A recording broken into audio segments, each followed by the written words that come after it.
नमस्कार, जय हिंद, जय भारत। भारतीय अवाम ताकत दल अपने भारतीय भाई बहनों अर्थात अपने देश भारत की जनता अर्थात अपनी भारतीय अवाम से भारतीयता आधारित आपसी श्रद्धा, भारतीयता आधारित आपसी स्नेह, भारतीयता आधारित आपसी प्रेम, भारतीयता आधारित आपसी अखलाक मोहब्बत, भारतीयता आधारित आपसी सहयोग, भारतीयता आधारित आपसी सम्मान, भारतीयता आधारित आपसी एकता, भारतीयता आधारित आपसी भाईचारा तथा भारतीयता आधारित आपसी सद्भाव को समझने व इन्हें आत्मसात करके वैसा ही और उसी अनुसार आचरण एवं व्यवहार करने हेतु और इसके समस्त भारत में प्रचार प्रसार करने हेतु और इसकी अहमियत और महत्व को प्रत्येक देशवासी को समझाकर और उसे अपनाते हुए वैसा ही और उसी अनुसार आचरण एवं व्यवहार करने हेतु और प्रत्येक देशवासी को अपना ही भारतीय भाई बहन मानकर, समझकर और अपनाकर उनके साथ वैसा ही और उसी अनुसार आचरण एवं व्यवहार करने हेतु सतत, सदैव और हमेशा अदब के साथ, आदर के साथ अर्ज करता है, विनती करता है।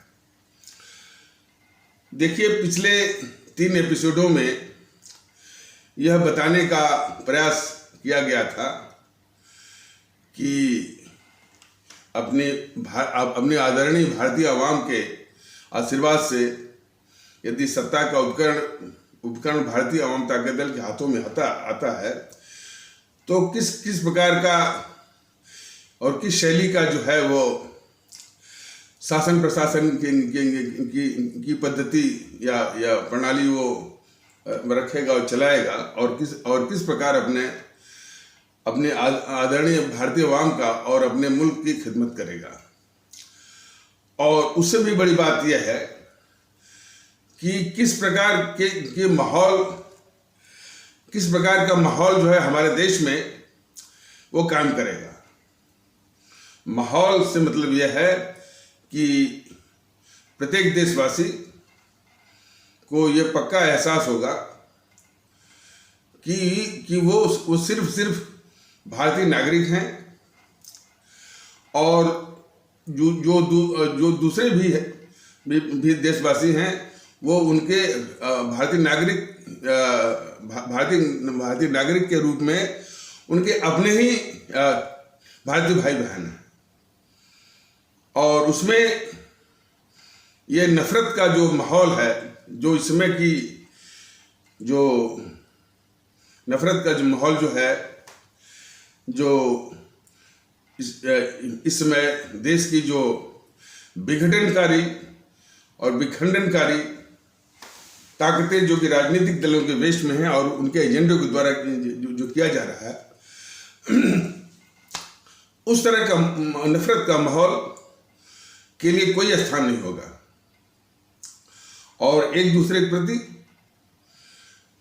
जो है एक दूसरे के प्रति अपने भारतीय भाई बहन के विचार अनुसार सम्मान होगा, इज्जत होगी, आपसी अखलाक मोहब्बत होगा, आपसी अखलाक मोहब्बत होगी और एक दूसरे के प्रति जो है वो भारतीयता आधारित भाईचारा, सद्भाव और गंगा जमुनी तहजीब, ये सब कुछ होगा।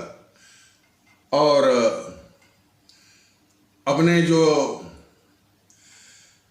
अमर शहीद हैं,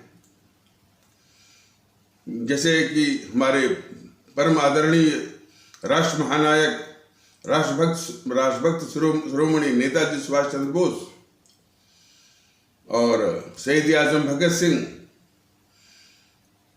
हमारे बाबा साहब अंबेडकर, अमर शहीद चंद्रशेखर आजाद, अमर शहीद अशफाकुल्ला, अमर शहीद खुदीराम बोस, अमर शहीद सुब्रमण्यम भारती, अमर शहीद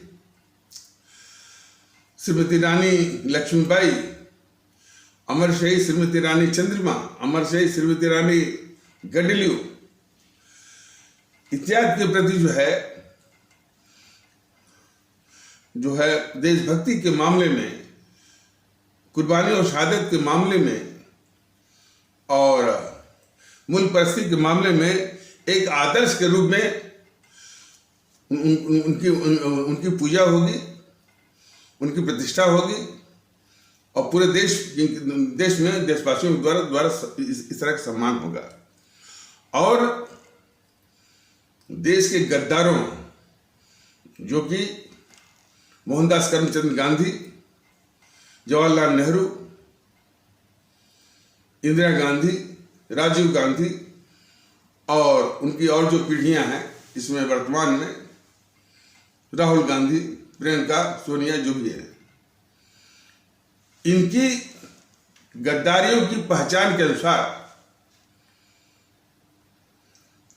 जनता, हमारे देश की जनता इनको इतिहास में गद्दारों के रूप में याद करेगी, देखेगी और इस तरह के विचार को रखने वालों का पूर्ण रूप से सामाजिक और राष्ट्रीय बहिष्कार भी करेगी, ताकि फिर ऐसी नौबत इस देश में कभी ना आए। और उनके कुछ यदि सिपह सालार बच जाएंगे जो उनकी बात को परोक्ष और अपरोक्ष रूप से उठाने की कोशिश भी करेंगे, तो जनता जागरूक होकर के उनके मुंह पर ही वो काली पोतेगी, थूकेगी भी। अब चूंकि अब इसी तरह के इलाज की आवश्यकता होगी, तभी ऐसे तत्व मानेंगे कि इन देश के गद्दारों को जो है वो उनको सम्मान देना और हमारे अमर शहीदों को जो है वो जिन्होंने पृष्ठभूमि में रखवाया, जिन्होंने आतंकवादी लिखवाया और जो क्या क्या नहीं किया, तो उनकी करतूतों के विषय में पूरे देश के लोग जो है जान करके सावधान भी रहेंगे। और कोई तत्व मान लीजिए उनकी परोकारी करता है, उनकी वकालत करता है, ऐसे विचार लाता है, ऐसे तत्वों को जनता जागरूक होकर के पकड़ करके उनके मुंह पर काली भी पोतेगी, इसलिए कि तुम इन गद्दारों के जो है परोकार क्यों हो। और हमारे देश में जो हमारे जो महान संत हैं, वैसे तो ये हमारी भारत भूमि जो है संतों की मिट्टी रही है, इसमें से तमाम महान आत्माएं, महान संत पैदा हुए हैं। लेकिन जो अभी 4-5 साल पहले बिल्कुल हाल के संत हैं और उनकी विशेषता ये रही है कि उन्होंने हमारे दैनिक जीवन के, रोजमर्रा की जिंदगी से जो जितने भी उदाहरण हैं, मिसाल हैं, उन्हीं को उठा करके और अपने अवाम के सामने उसको समझाने का प्रयास किया है। माने जो बड़े बड़े उपदेश वेदों में, पुराणों में और माने कुरान में, उनको बिल्कुल सरल करके सामने रख करके जनता को समझाने का और उनकी सोच को, उनके आचरण को, उनके आचरण को, उनके बर्ताव को पवित्र करने के लिए जो उन लोगों ने उपदेश दिया, तो उन उपदेशों के प्रति जो है वो संजीत होना और उनको जीवन में उतारना, तो इसके प्रति जो है वो एक उचित संवेदनशीलता और क्रियाशीलता होने की आवश्यकता है हमारे। तो उन संतों में सबसे पहले नाम आता है संत कबीर, गुरु नानक, रामकृष्ण परमहंस, रविदास, सूफी संत। इन अनमोल और महान संतों को हमारा देश और हमारे दक्षिण भारत से वो तिरुवल्लुवर भी, तो इन संतों की वाणियों को और उनके उपदेशों को, उनके दिखाए हुए रास्ते को कदाप नहीं भूलना चाहिए। यह भी इस तरह की भावना लोगों में होनी चाहिए। जो उन्होंने उपदेश दिया कि सांच बराबर तप नहीं, झूठ बराबर पाप, जाके हृदय सांच है ताके हृदय आप, ये इनका अनुसरण होना चाहिए। ये यदि इनका अनुसरण होता तो जो राजनीतिक जीवन जिस राजनीतिक क्षेत्र में माने झूठ बोलने की एक होड़ लगी हुई है, केजरीवाल से लेकर के राहुल गांधी से लेकर के और बीजेपी में भी कई जो झूठ बोलने पर आमादा हैं, और वो भी बड़ी बेशर्मी से माने झूठ भी बोल जा रहा बड़ी, अरे वो सीना चौड़ा करके और कभी मासूमियत के साथ, कभी जो है बेहाई के साथ, तो इसकी नौबत नहीं आती।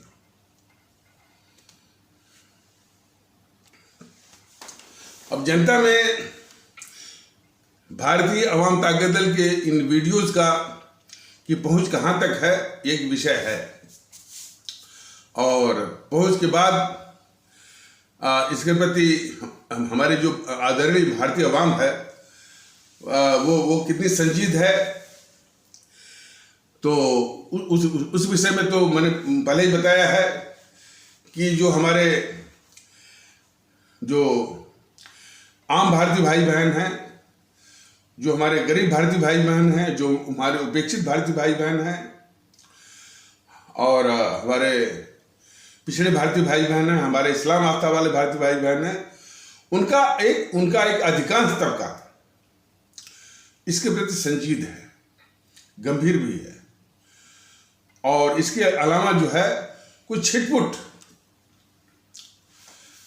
जो है हमारे सवर्ण कहे जाने वाले भारतीय भाई बहन, हमारे यादव कहे जाने वाले भारतीय भाई बहन, हमारे ओबीसी कहे जाने वाले भारतीय भाई बहन, हमारे व्यापारिक वर्ग कहे जाने वाले भारतीय भाई बहन, हमारे शहरी या शहरों में रहने वाले भारतीय भाई बहन, और बौद्धिक वर्ग कहे जाने वाले भारतीय भाई बहन, इन तबकों में अभी इन विचारों का उतना प्रसार और उसके प्रति संजीदगी का अभी भी अभाव दिख रहा है।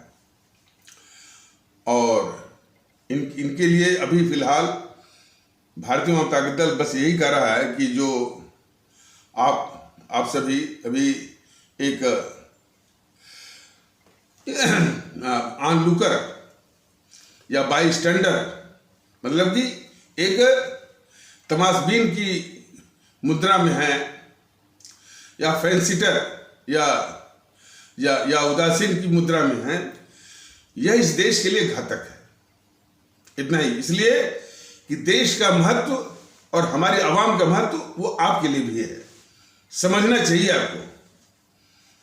और जिस वक्त जब से आप ये समझना शुरू कर देंगे, तभी से इस मुल्क का कल्याण जो है शुरू हो जाएगा। तो इतना ही भारतीय अवाम ताकत दल फिलहाल अपने भारतीय भाई बहनों की इस तबके से वो कहना चाहता है। और कम से कम जो हमारा बौद्धिक वर्ग है, वो हमारे इस देश के लिए बहुत बड़ा, खास करके इस प्रयास में बौद्धिक वर्ग जो है इन विचारों को, विचार क्या है, भारतीयता आधारित माहौल, भारतीयता आधारित आपसी प्रेम, आपसी भाईचारा, आपसी एकता, आपसी सद्भाव, आपसी विश्वास, आपसी भरोसा, गंगा जमुनी तहजीब और देशभक्ति, राष्ट्रभक्ति, जनभक्ति, मुल्क परस्ती, अवाम परस्ती, ये सब जो है एक भारत राष्ट्र के लिए बहुत आवश्यक है। तो इसमें हमारा जो बौद्धिक वर्ग है बहुत सहायक हो सकता है, बशर्ते इसके प्रति उचित संवेदना लाए हो, भावना लाए, जिसका कि अभी इसमें बहुत अभाव है। और जिसके विषय में हमारे स्वामी विवेकानंद और साथ साथ में हमारे बाबा साहब अम्बेडकर ने भी चेतावनी दी है। तो उनका ख्याल करते हुए उस कमी को दूर करें और उस कमी के चलते जो हमारा बौद्धिक वर्ग एक बहुत इस देश के लिए बहुत कीमती संपत्ति बन सकता है, वो इन्हीं कमियों के चलते एक बोझ बन गया है। तो उनको दूर करिए, समाज के प्रति जो है संवेदनशील होइए और इस देश के प्रति संवेदनशील होइए। तो और वो कमी क्या है? बौद्धिक बेईमानी। तो बौद्धिक बेईमानी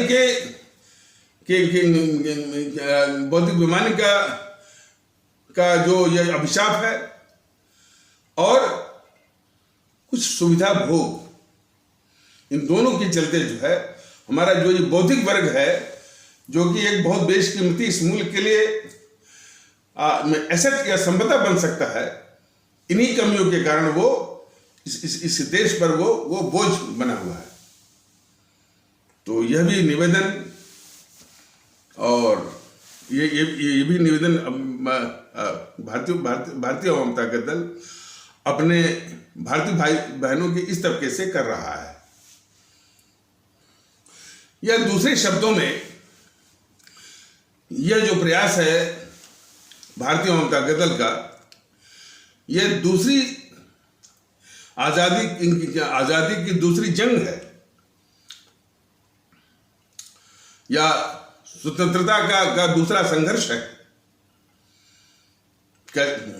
किस तरह की स्वतंत्रता का? मानसिक गुलामी को दूर करने का। और उस मानसिक गुलामी के चलते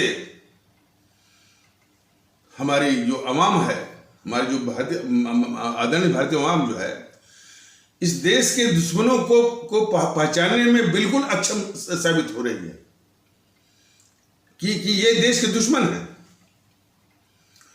पहचानने में या पहचान करके उचित फैसला लेना और उचित कार्रवाई करना बिल्कुल जो है इसमें निष्फल हो रही है। और उसी का दंश ये देश झेल रहा है, वो भी झेल रहे हैं। और यहाँ तक कि कभी कभी वो निराशा के लिए जो भी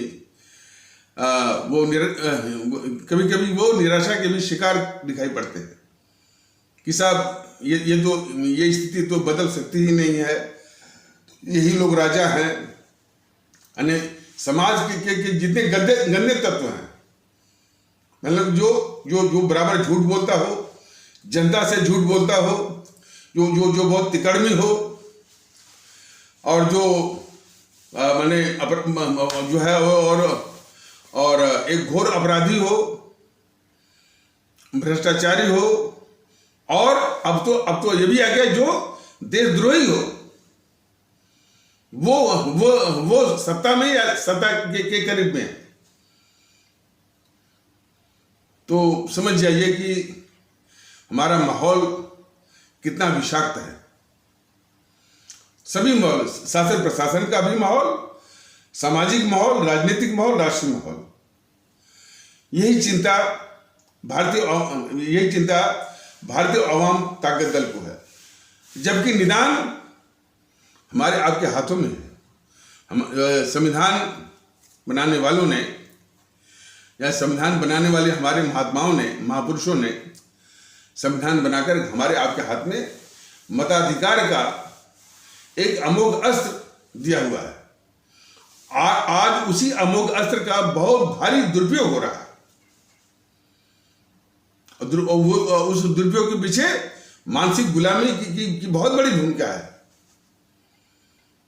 और वो मानसिक गुलामी जो है, मानसिक गुलामी किन किन रूपों में है? जातिवाद के रूप में है, संप्रदायवाद के रूप में है, सांप्रदायिकता के रूप में है, भाषावाद के रूप में है, प्रांतवाद के रूप में है, क्षेत्रवाद के रूप में है, समूहवाद के रूप में है। वो मानसिक गुलामी। जरा सोचिए कि यदि जातिवाद के रूप में हमारे भारतीय भाई बहनों की मानसिक गुलामी ना होती तो भला ये समाजवादी पार्टी MY हालांकि वो मुस्लिम सब कहते हैं। और अखिलेश यादव जैसे लोग आज तक उनको ये समझ में नहीं आई और इतना भी मैंने वो इज्जत नहीं कर सकते कि ये मुस्लिम यह देश एक संवैधानिक इकाई है और संविधान कहता है कि ये मुस्लिम नहीं है, न तो ये यादव हैं। लेकिन इनकी यानी संविधान का अनादर करने की बेहयाई तो देखिए अखिलेश यादव जैसे लोगों की। इनको संविधान विरुद्ध जो है मुस्लिम कह रहे हैं, इनको संविधान विरुद्ध जो है वो यादव कह रहे हैं, जबकि ये भारतीय हैं सब। और फिर वही विखंडनकारी जातिवादी सोच, यमवाई समीकरण, और उसके विषय में कहते हैं कि उन्होंने वो चुनाव आयोग पर आरोप लगाया कि चुनाव आयोग ने जो विधानसभा चुनाव अभी समाप्त हुआ है इसी साल के शुरुआत में, और उत्तर प्रदेश के सभी 4 से 3 सीटों पर जो 20,000 हमारे इस्लाम आस्था वाले भारतीय भाई बहन और 20,000 हमारे यादव कहे जाने वाले भारतीय भाई बहन वोटरों को इस चुनाव आयोग ने या भारत निर्वाचन आयोग ने वो निकाल दिया है और इसीलिए वो हार गए हैं। तो उनकी बुद्धि कितनी सड़ी हुई है, कितनी घिनौनी है और कितनी घातक है कि उनसे सवाल हो रहा है कि महोदय, जो आप 1 से 11 सीट पर आप जो जीत गए हैं, तो क्या जो है उसमें जो है 20-20 हजार मतलब 40,000 हमारे इस्लाम आस्था वाले भारतीय भाई बहन और हमारे यादव कहे जाने वाले भारतीय भाई बहनों वाले वोटरों को भारत निर्वाचन आयोग ने डिलीट नहीं किया था।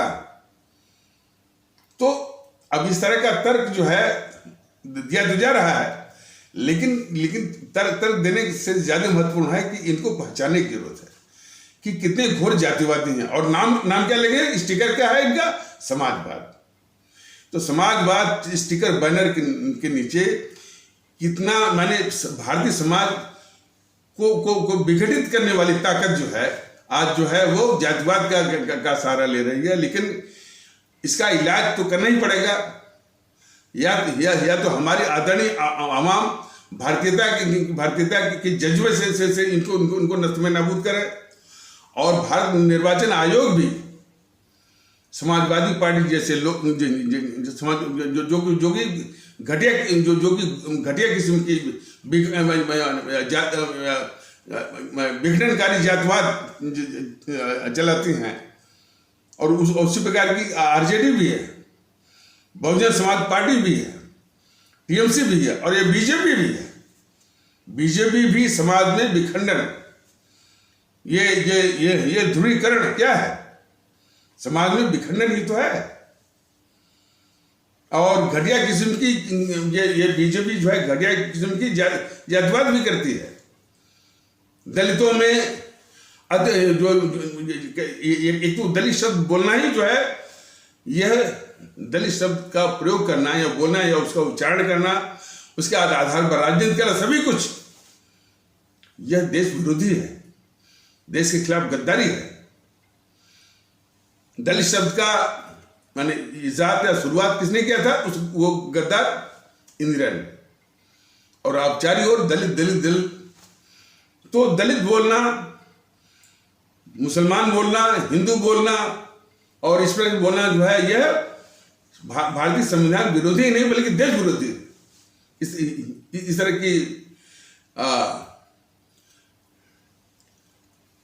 इस तरह की आदत। तो भारत निर्वाचन आयोग में भी थोड़ा संजीदगी हो अपने देश के प्रति, और उसका तो निर्देश है कि जाति के नाम पर, संप्रदाय के नाम पर यदि कोई संगठन चला जाता है तो उसका पंजीकरण और उसकी मान्यता दोनों रद्द होगी। लेकिन ऐसा ऐसा वो करता नहीं है। उसके आंखों के सामने भारतीय जनता पार्टी हमेशा विखंडन की बात, ध्रुवीकरण की बात, हिंदू एकता की बात वो देश के सामने और उसकी आंखों के सामने, लेकिन उसकी मान्यता जो है वो उसकी मान्यता भारत निर्वाचन आयोग नहीं करता है। और उस प्रकार जीएनपीसी जो जो जो जो जो जो इस देश को हमेशा वो तोड़ने की बात करती है, हमेशा देश के साथ गद्दारी की बात करती है, चीन का पक्ष लेती है, चीन के पक्ष में वो माहौल बनाती है, चीन से पैसे लेकर बनाती है, उसकी भी मान्यता हमारा जो है ये भारत निर्वाचन आयोग नहीं कर रहा है।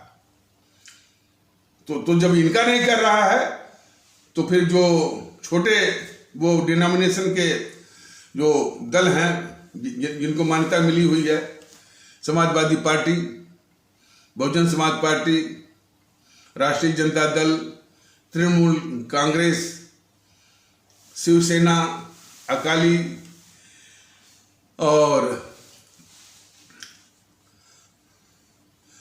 राष्ट्रवादी कांग्रेस पार्टी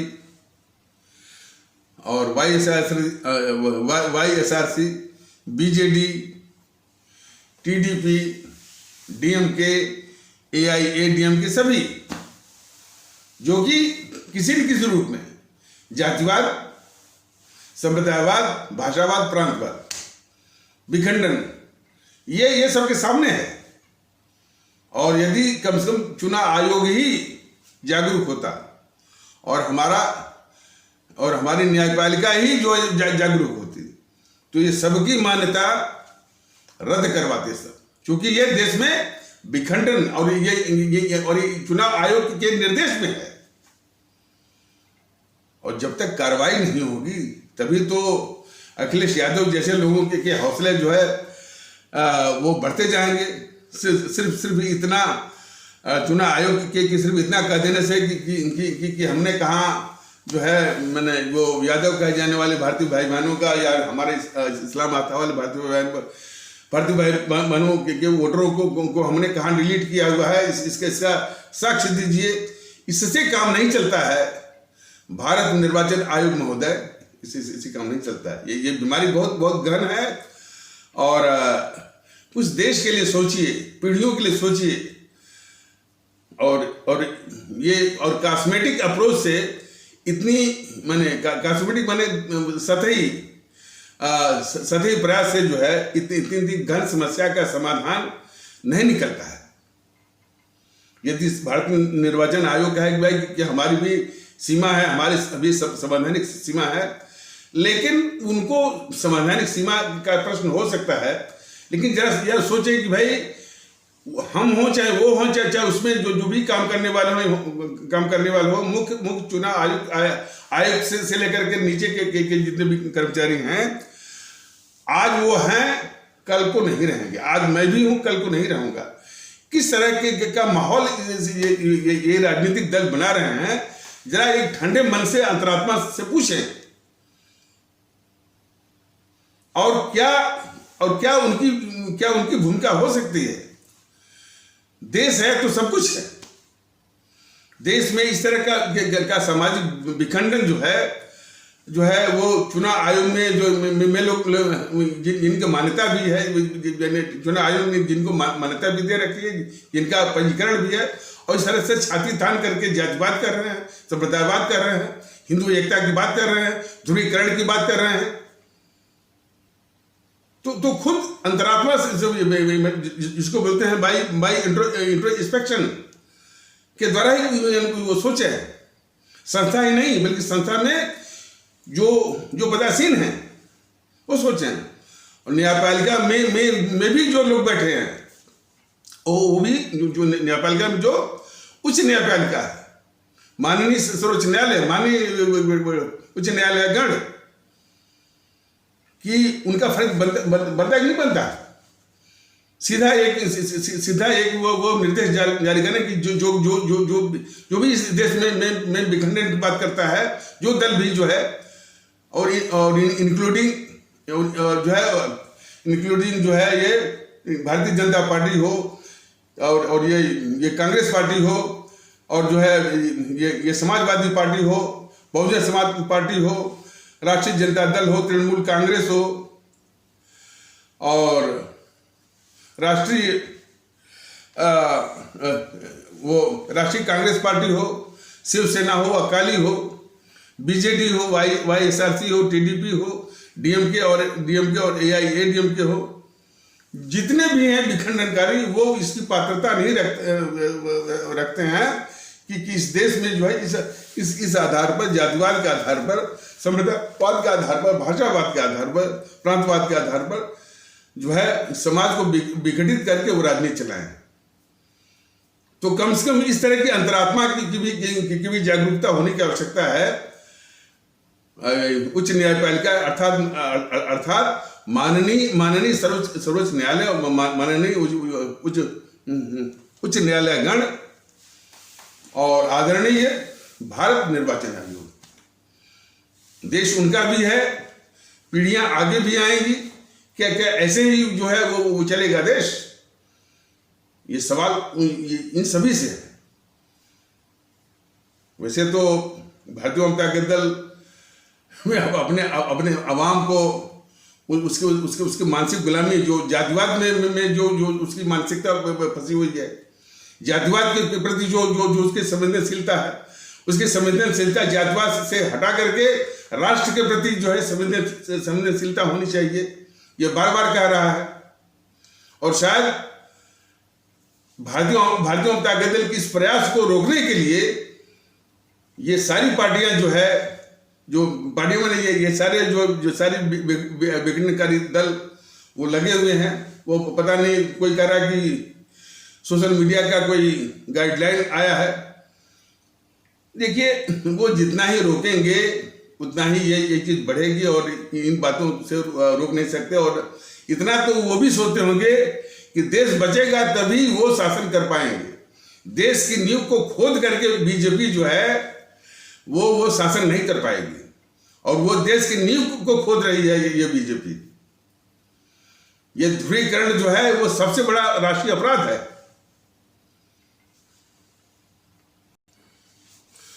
और भारतीय जनता दल के कम से कम इस प्रयास को जो कि अभी सोशल मीडिया के, यूट्यूब के वीडियो के माध्यम से जो अभी जो ये प्रयास कर रहा है, जो जागरूकता ला रहा है, ये विखंडनकारी मानसिकता वाले जो पत्रकारों का समूह इसका उपहास करता है। सुना गया है कि कोई एक न्यूज़ 24 का एक पत्रकार है, उसका नाम है राजीव रंजन। वो चलाता है एक प्रोग्राम, माहौल क्या है। जब भी चुनाव आता है तो माहौल क्या है, इस तरह के सवाल पूछता रहता है। तो पूछते पूछते जनता ये कह रही है उससे, मैंने ये देखा गया कि भाई हमने इनके अलावा, माने जो ये कांग्रेस है, बीजेपी है इत्यादि के अलावा हम किसी और को के लिए हम लोग यानी मन बना चुके हैं। मैंने जनता का ये कहना था। वो देखिए उसकी मानसिकता कितनी माने देश विरोधी है राजीव रंजन की, कि करा कि कहीं जो है वो फेसबुक, ट्विटर, इंस्टाग्राम और यूट्यूब वाले तो पसंद नहीं है।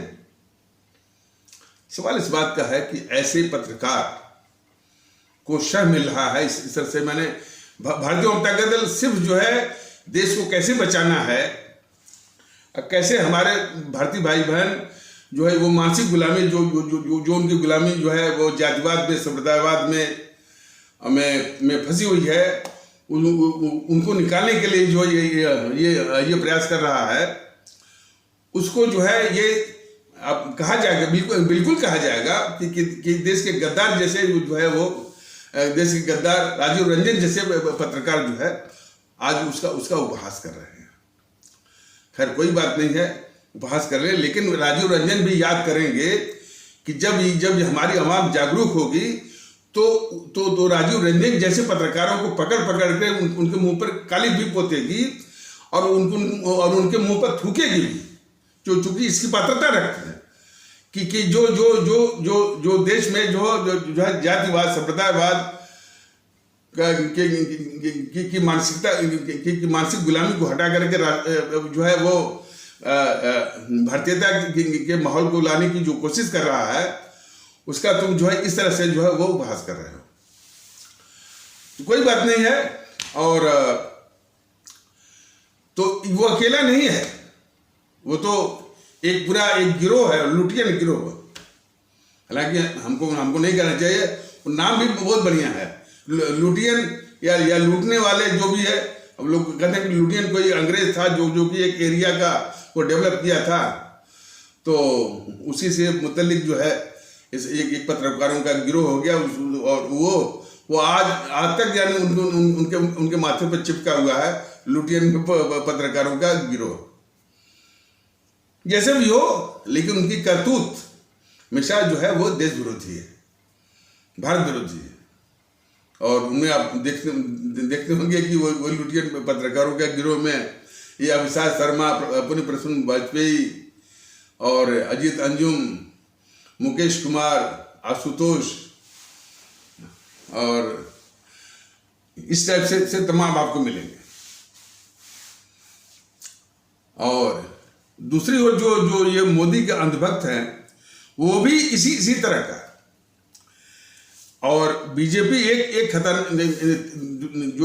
दो तीन खतरनाक खेल खेल रही है। वो अपनी जनता में, अपने अवाम में ये एहसास नहीं होने दे रही है कि हमारा देश जो है एक भारतीय संविधान आधारित देश है, संवैधानिक इकाई है। वो घुट्टी पिला रही है हिंदुत्व का और हिंदू राष्ट्र का। ये बहुत ही घातक है। इसीलिए भारतीय जनता दल कह रहा है कि बीजेपी का ये जो क्या कहते हैं यानी ब्रिंकमैनशिप, यानी खतरों से खेलना जो है, इस तरह से माने जनता को इस तरह से वो सेंसिटाइज करके जो वोट ले रहे हैं कि ये हिंदू राष्ट्र है और हिंदुओं की रक्षा के लिए जो है वो बीजेपी को वोट दीजिए। और यदि हम देखिए इस तरह के माहौल होना चाहिए, उसके लिए ये भारतीय जनता दल अभी फिलहाल अभी अकेले रूप में ये प्रयास कर रहा है। लेकिन भारतीय जनता दल को जरा भी चिंता नहीं है कि दूसरे दल क्या कर रहे हैं, दूसरे दल की किस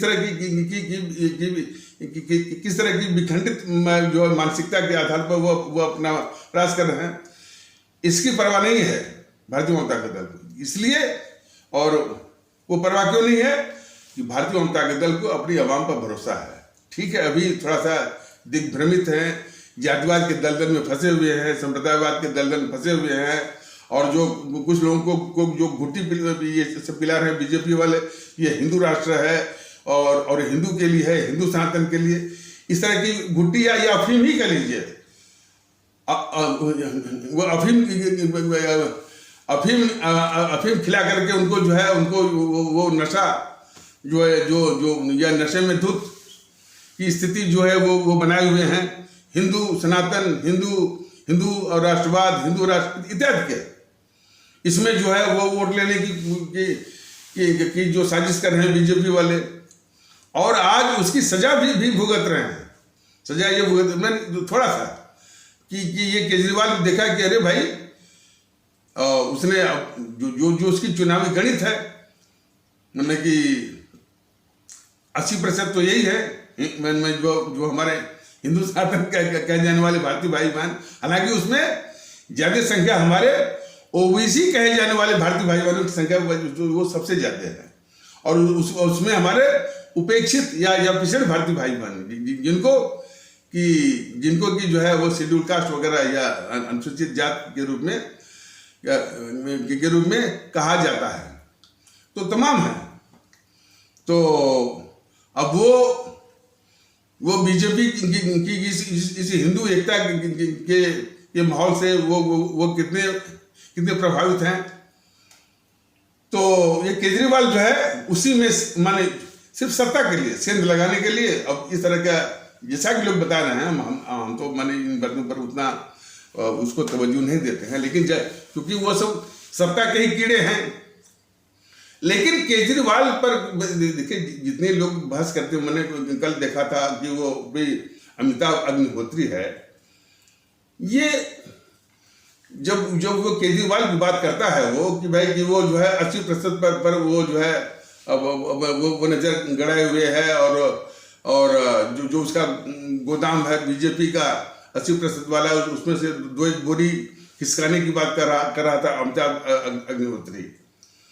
अमिताभ अग्निहोत्री जैसे पत्रकारों से ये बहुत माने आश्चर्य और दुख होता है कि केजरीवाल का जब संदर्भ आता है तो क्यों नहीं कहते कि केजरीवाल इस देश का गद्दार है। वो यही गद्दारी है। अमिताभ को अकेला नहीं होगा, अमिताभ वो अग्निहोत्री जितने भी पत्रकार हैं इस केजरीवाल को देश का गद्दार नहीं बोलते हैं सब, इसलिए कि देश का महत्व जो है वो सबके लिए है।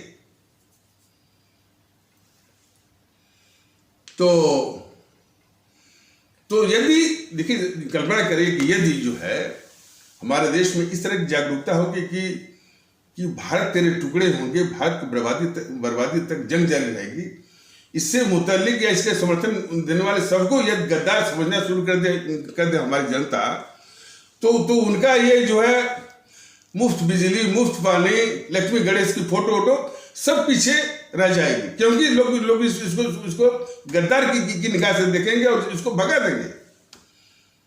इसकी स्वभाव में मैं एक आदमी जो एक भी भारतीय भाई बहन नहीं वो देखेगा। कब? बशर्ते हमारे सभी भारतीय भाई बहन इसके प्रति जागरूक हों कि ये केजरीवाल जो है वो देश का गद्दार है।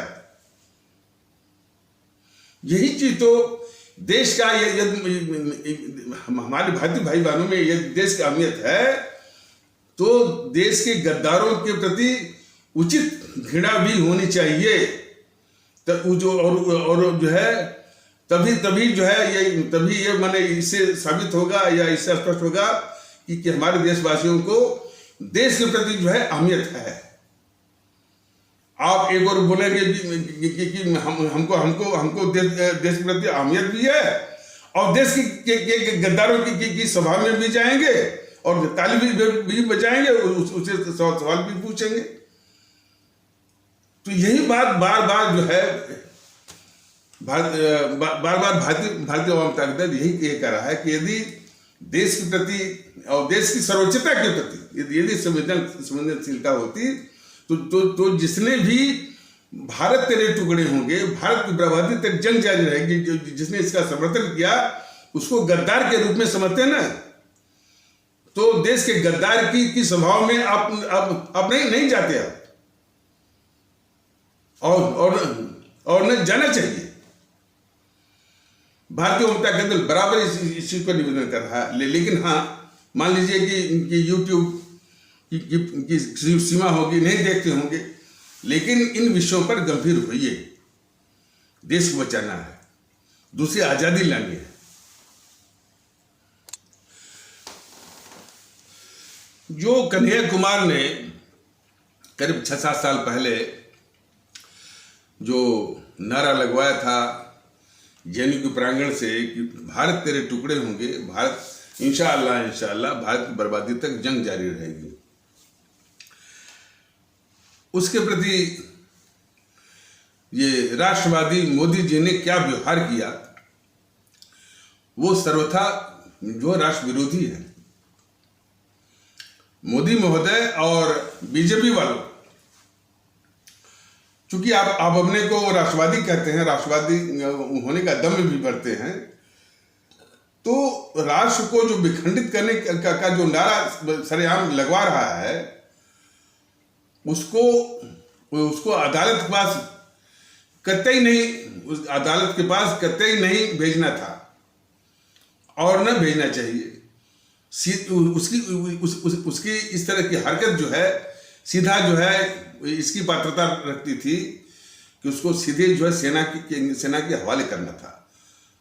राष्ट्रवाद का तकाजा यही है। तो इसी से तो साबित होता है कि आप नकली किस्म के राष्ट्रवादी हैं मोदी महोदय, नकली किस्म के राष्ट्रवादी हैं और छली किस्म के, मान छल करने वाले और छल कपट वाले जो है वो राष्ट्रवादी हैं। राष्ट्रवाद का तकजा बनता था कि जिसने भी नारा लगाया उसको सेना के हवाले करिए, सेना 1 मिनट में जो है उसका वारा नारा कर दी होती और करना चाहिए था मोदी महोदय और बीजेपी वालों। चूंकि आपने ये देश के खिलाफ गद्दारी किया तो सारे देश के गद्दारों को देश के खिलाफ गद्दारी करने के मौके मिल गए। दिल्ली उच्च न्यायालय, माननीय दिल्ली उच्च न्यायालय का के कोई माननीय वो न्यायमूर्ति महोदय थे, उनकी करतूत जरा देखिए। उन्होंने इस शख्स को जो कह रहा है कि भारत तेरे टुकड़े होंगे, भारत की बर्बादी तक जंग जारी रहेगी, उसको जमानत दे रहे हैं, वो भी फिल्मी गाना लिख करके। वो माननीय उच्च न्यायालय के माननीय न्यायमूर्ति जरूर हैं, लेकिन क्या देश का महत्व उनके लिए नहीं है? कोई शख्स जो है, अरे जिस देश ने जो है या जिस देश के संविधान निर्माताओं ने जो है संविधान बना करके न्यायपालिका की स्थापना की, उच्च न्यायालय की स्थापना की, जिसमें जो है आप जो है वो माननीय न्यायमूर्ति के रूप में विराजमान है। क्या आपका यही फर्ज बनता है कि जो सरेआम जो है वो नारा वो लगा रहा है? अरे कानून संविधान को पीछे रखिए भैया। सरेआम नारा लगा रहा है कि भारत तेरे टुकड़े होंगे और उसको जमानत आप दे रहे हैं। इतनी तो आपसे अपेक्षा थी कि भैया ये मामला अदालत का नहीं है, इसको सरकार अपने स्तर पर जो है देशभक्ति और जो है और राष्ट्रीय हितों को ध्यान में रखते हुए सेना के हवाले करें। ये करना था आपको, लेकिन आप उसको जमानत दे रहे हैं, आप वो भी फिल्मी गाना लेकर के।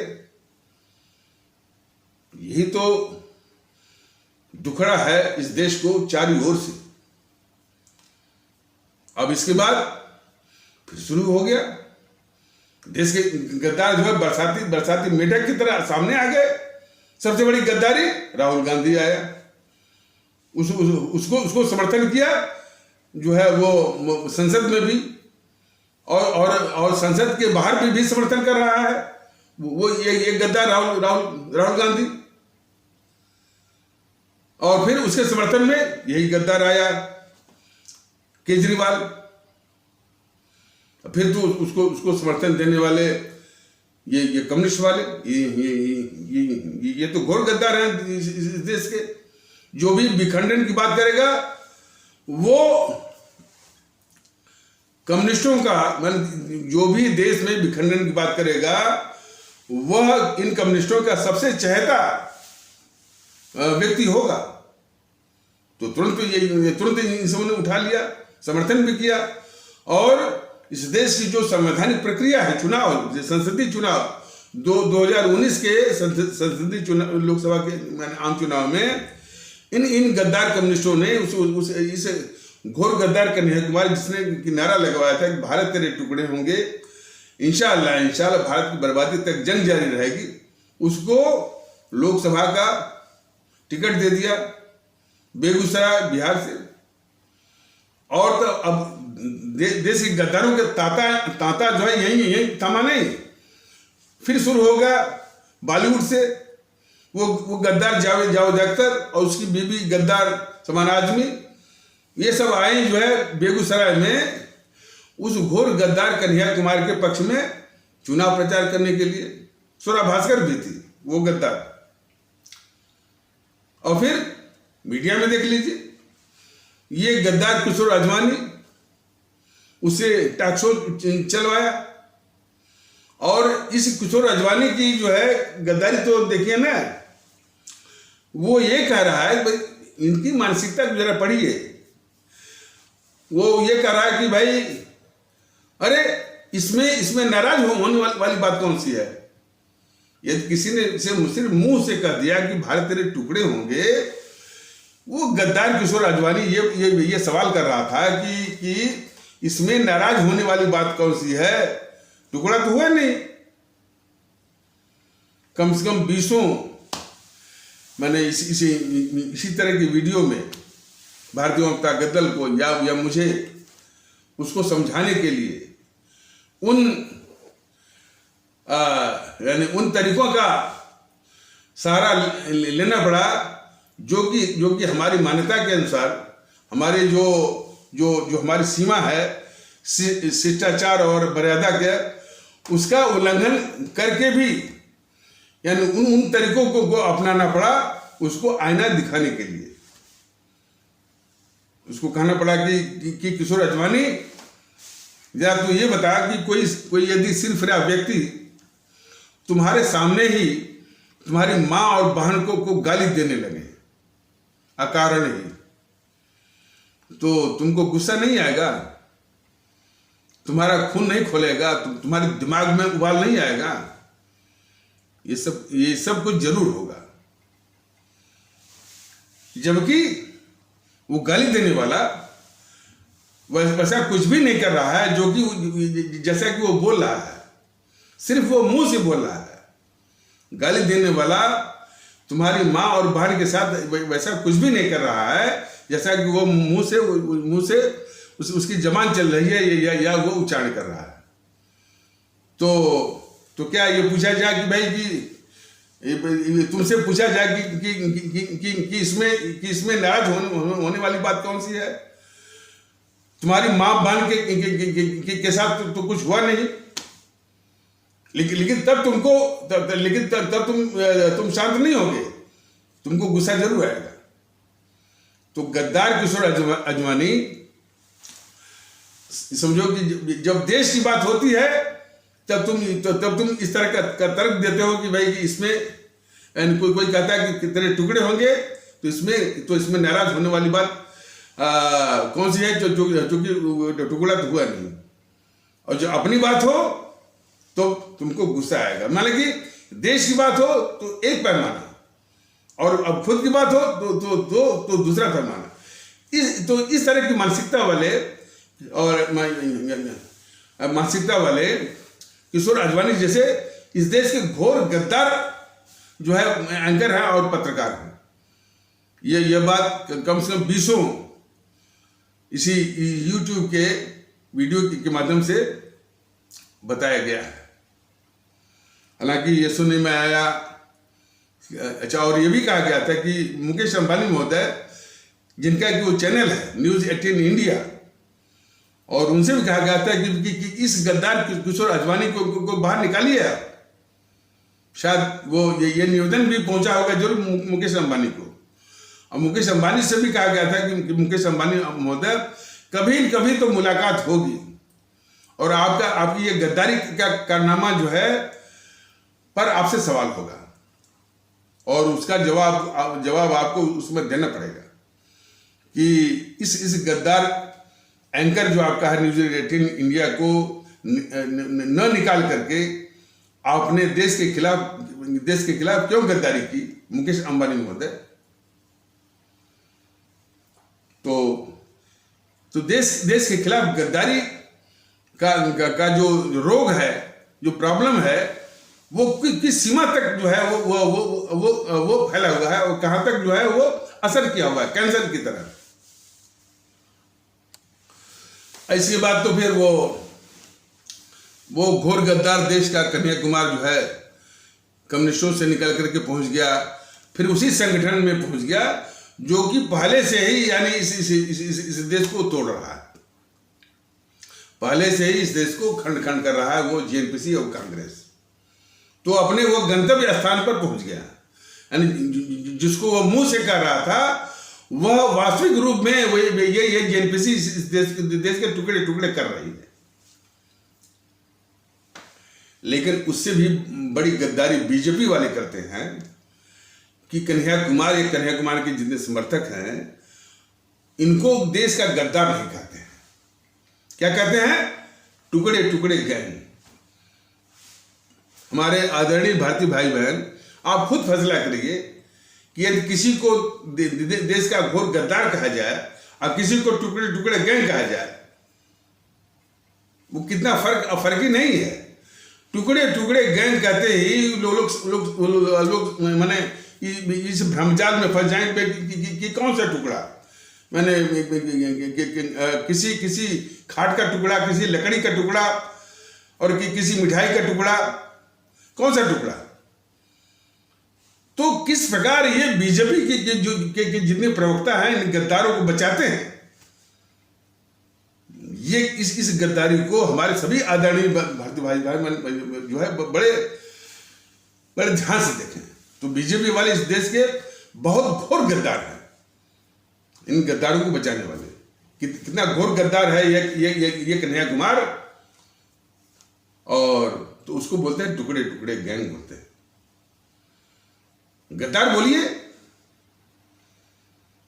और तो क्या, इतने घोर गद्दार राहुल गांधी को ये बीजेपी वाले समित पात्रा वगैरह जो है, कोई इस्लाम आस्था वाला भारतीय भाई बहन का प्रवक्ता मिल जाता है तो उसको जिहादी और फलाने ठिकाने बोला करते हैं। लेकिन जब ये राहुल गांधी की बात आएगी तो राहुल गांधी के नादानियों के विषय में तो बहुत बोलेगा वो समित पात्रा, लेकिन उसकी गद्दारियों के विषय में उसकी घी बंद हो जाती है समित पात्रा की। तो समित पात्रा भी जो है बहुत बड़ा इस देश का गद्दार ही है, जो राहुल गांधी जैसे गद्दारों की रक्षा करता है। और एक बार वो देखा गया था, अभी मैंने देखा था कि अपने को राष्ट्रवादी कहता है ना ये समित पात्रा, और अपने को राष्ट्रवादी पार्टी का वो प्रवक्ता मानता है। फिर बताइए उसकी आत्मा कैसे गवाही दी नहीं। और एक प्रोग्राम में देखा गया, अभी हाल ही किसी प्रोग्राम में देखा गया कि उस घोर गद्दार कन्हैया कुमार के साथ वो डिस्कशन कर रहा है ये समित पात्रा जो है अपने को राष्ट्रवादी कहता है या राष्ट्रवादी पार्टी का जो है वो प्रवक्ता कहता है, और घोर गद्दार कन्हैया कुमार के साथ वो बहस कर रहा है। तो हमारे देश के आदरणीय भारतीय भाई बहन जरा देखें इसको कि ये बीजेपी वालों की गद्दारी तो देखिए, बीजेपी के समित पात्रा जैसे गद्दारों की गद्दारी तो देखिए कि वो घोर गद्दार कन्हैया कुमार के साथ वो बहस कर रहे हैं। जिस कन्हैया कुमार को यदि देखिए यदि ये राष्ट्रवादी बनते हैं तो उसके साथ माने बहस कर तो दूर ये मांग करते हैं कि इस घोर गद्दार को लात मार करके देश के बाहर बल्कि इसको बीजिंग, चीन की जो राजधानी है, वहां भेजा जाए। ये मांग करने के बजाय समित पात्रा जो है उस घोर गद्दार कन्हैया कुमार के साथ जो है बहस करते हुए देखा गया किसी चैनल पर। तो बीजेपी वालों की जो गद्दारी जो है यानी कितनी घातक है इस देश के लिए और कितनी माने नुकसानदेह है, ये हमारे सभी भारतीय भाई बहनों को समझना पड़ेगा। और फिर सुना है कि एक सुमित अवस्थी है एंकर, फिर वो जो है इसी घोर गद्दार कन्हैया कुमार के साथ जो है फिर वो प्रोग्राम कर रहा है। इसीलिए भारतीय जनता दल ने कहा कि देश के गद्दारों को चिन्हित करना पड़ेगा, उनको ईयर मार्क करना पड़ेगा, उनकी पहचान करनी पड़ेगी, उनको आइडेंटिफाई करना पड़ेगा, उनको बताना पड़ेगा। सुमित अवस्थी जैसे लोग जो है इस देश के घोर गद्दार हैं, जो कि घोर गद्दार कन्हैया कुमार से जो है टाक शो चलवा रहे हैं। और ये गद्दारी तो वो कर चुका है किशोर आजवानी। तो अब फिर यही, और बात यहीं तक नहीं है, कन्हैया कुमार जब जाता है तो लोग उसकी सभाओं में क्यों आते हैं? क्या उनके लिए देश का महत्व नहीं है?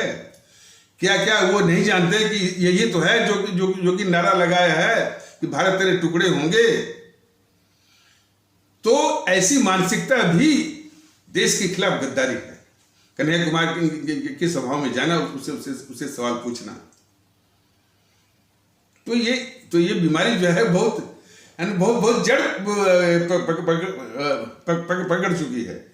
लेकिन फिर भी भारतीय जनता दल को अपनी आवाम पर पूरा भरोसा है। आज नहीं तो कल इन सारी बीमारियों के प्रति गंभीर होगी, जातिवाद के दंश से, जातिवाद के दलदल से बाहर होगी और भारतीय माहौल के महत्व को समझेगी और भारतीयता आधारित एकता के महत्व को समझेगी और भारतीयता आधारित एकता, भाईचारा, गंगा जमुनी तहजीब, दुआबी संस्कृति को समझेगी। और बीजेपी का जो है ये बीजेपी वाले किस तरह से इस आग में घी डालते हैं। इस देश में एक साझी संस्कृति का जो है वो माहौल आना चाहिए, कंपोजिट कल्चर का माहौल आना चाहिए। ये वो पुरानी बात को लेकर के हमारे इस्लाम आस्था वाले भारतीय भाई बहनों को नीचा दिखाने के लिए वो तमाम जो है वो लाते रहते हैं। तो यानी भारतीय एकता को तोड़ने के लिए जो भारतीय एकता को तोड़ना और उसमें जो है वो ये नफरत की आग लगाना, उसमें ये पेट्रोल और घी का काम करते हैं बीजेपी वाले कि जो सुधांशु त्रिवेदी वगैरह पुरानी बातों को लेकर के हमारे यहाँ यह था वो था, उससे कोई मतलब नहीं है। हमारा जो वर्तमान का भारत है ये कैसे महफूज हो, कैसे सुरक्षित हो, हमारे सभी भारतीय भाई बहनों को सिर्फ इसकी चिंता करनी है।